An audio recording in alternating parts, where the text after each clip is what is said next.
নমস্কাৰ, মই তৃষ্ণা মোৰ অন্য টিভিটোলৈ আপোনাক সকলোকে পুনৰবাৰ স্বাগতম জনালোঁ।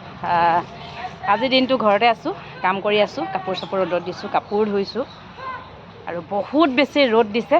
কি কৰিম আৰু উপায় নাই, ওলাই যাবই পৰা নাই। আৰু আজি ভাবিছোঁ ডিউটিলৈও নাযাওঁ, ঘৰতে কাম কৰোঁ। ৰাতিপুৱা 5 বজাতে উঠি দিনটো কাম কৰি আছোঁ ৰাতিপুৱাৰ পৰা।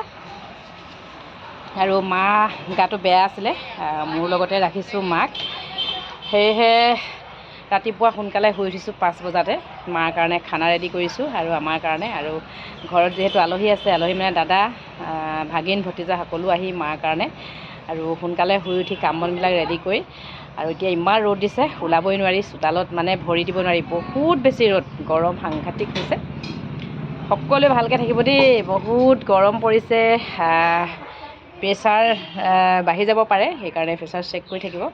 ময়ো মাক ৰাতিপুৱা শুই উঠি প্ৰেছাৰ চেক কৰি দিছোঁ। বৰ্তমান বাৰু মা ঠিকে আছে। আৰু আজি ভাবিলোঁ অফিচলৈ নাযাওঁ, দিনটো ঘৰতে কাম কৰোঁ। কি কাম কৰিম আপোনালোকক দেখাম বাৰু। দিনটোৰ ৰুটিনটো চেঞ্জ হৈ গৈছে মোৰ, দিনটো কি কাম কৰোঁ। ৰাতিপুৱা শুই উঠি মাৰ কাৰণে ফাৰ্ষ্ট টাইম খানা ৰেডি কৰি লওঁ, মেডিচিন খুৱাব লাগে, খুৱাই ল'লোঁ। আৰু এতিয়া দুপৰীয়া সাজটোৰ কাৰণে আকৌ মই ৰেডি কৰিছোঁ। মানে বেলেগ এটা অভিজ্ঞতা। মেডিকেলত বাৰু পেচেণ্টৰ লগত থকাটো এটা বেলেগ অভিজ্ঞতা, আৰু নিজৰ ঘৰৰ মাক প্ৰতিপালন কৰি আছোঁ, সেইটো এটা বেলেগ অভিজ্ঞতা।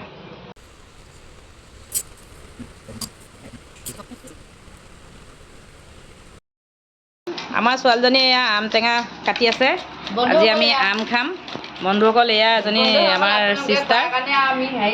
এইফালে আজি আমি আম খোৱা পৰ্ব চলি আছে। এইফালে মিঠা টেঙা ফ্ৰিজত ভৰাই থৈছিলোঁ, আমখিনি একদম ঠাণ্ডা হৈ আছে, আমি এতিয়া খাম। বতৰৰ ফল মানে আজি প্ৰথম মানে আম টেঙা চুচি খাম। সময়ো পোৱা নাছিলোঁ বেমাৰীৰ লগত লাগি থাকোঁতে। আজি খাম। ভোট জলকীয়া এইফালে আনি থৈছোঁ। এয়া বতৰৰ বস্তু বতৰত খাব লাগে। আৰু আম টেঙা আজি বহুত ৰ'দ দিছে, আম টেঙা খাব মন গ'ল, আমি এনেকৈ আম টেঙা চুচি খাই দিলোঁ দেই। এইফালে ভোট জলকীয়া দি দিলোঁ, ডাঙৰ ডাঙৰ ভোট জলকীয়া। আৰু এইফালে আম টেঙা চুচি এতিয়া খাওঁ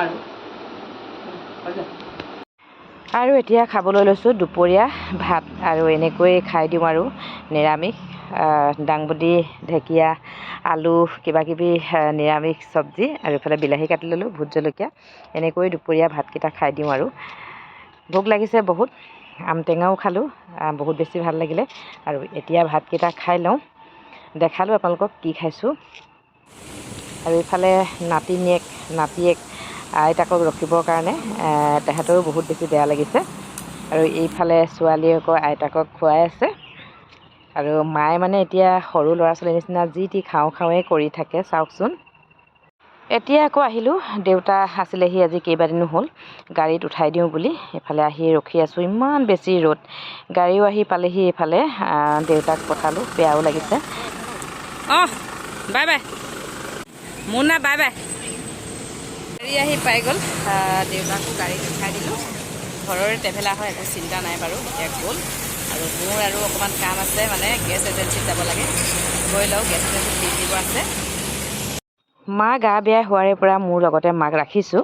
আমাৰ দিনবিলাক কেনেকৈ আমি পাৰ কৰিছোঁ এইকেইদিন আপোনালোকক অলপ দেখালোঁ। ভিডিঅ'টো চাব শেষলৈকে। আজি ইমানেই আছিলে। আজিলৈ বাই বাই সকলোকে।